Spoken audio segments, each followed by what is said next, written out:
ことしかできない。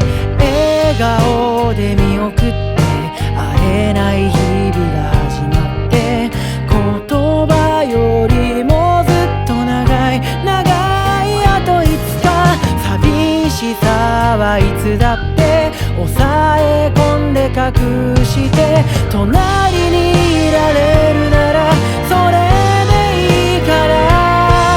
一体何年先の未来までこうやって永遠の愛なんて当てにしていけるだろう。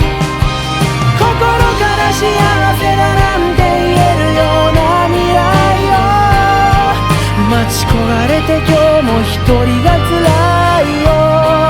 ああそんな不安もわがままも悲しすぎて